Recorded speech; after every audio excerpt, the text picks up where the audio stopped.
بلاول بھٹو ہے، انہوں نے تو اپنے سندھ سے بہت سے بڑے بڑے نامور لوگوں کو لاہور بھیجا ہوا ہے. شہلا رضا ہیں یہاں، شیری رحمان ہے، شرجیل میمن ہے، بہت سارے لوگ یہاں آ کے ڈیوٹیاں دے رہے ہیں، جو ہر قسم کی ڈیوٹی دے رہے ہیں. آپ سمجھتے ہیں نا، ہر قسم کی اب ان پہ اسی حلقے میں ووٹوں کی خرید و فروخت کے حوالے سے آپ کو پتہ ہے ایک الزام لگا تو طارر صاحب ان کے آفس میں پہنچ گئے، جی بالکل ایسا ہی ہے، خرید و فروخت ہو رہی ہے. اور جب پھر انہوں نے ایک دوسرے درخواستیں دے دیں. درخواستیں کیوں واپس کیوں کی؟ اس لیے کی کہ وہاں الیکشن کمیشن نے بتا دیا تھا کہ ہم دونوں کے متعلق ہمارے پاس ثبوت آ گئے.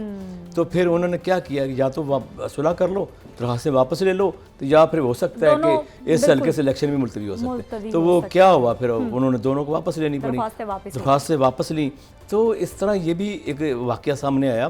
تو ایک دوسرے وہ یہ نہیں کہ دونوں نے ایک دوسرے پہ خرید و فروخت کے الزامات لگائے. ٹھیک، تو جب ثبوت مل گئے الیکشن کمیشن کو پھر وہ اپنے طور پہ نہیں ہو سکتا، بس فریقین راضی ہیں تو انہوں نے درخواستیں واپس لے لی نا، اپنی درخواستیں واپس لے لی. تو انہوں نے وعدہ بھی کیا کہ نیکسٹ اپنے طور پہ بھی اور الیکشن کمیشن کے سامنے بھی کہ ہم دوبارہ جو ہے نا اس طرح کی ہم آپس میں کریں گے. تو کوئی ایسی مسئلہ ہوا تو ہم اس حد تک نہیں جائیں گے. نے یقین دہانی بھی کرائی.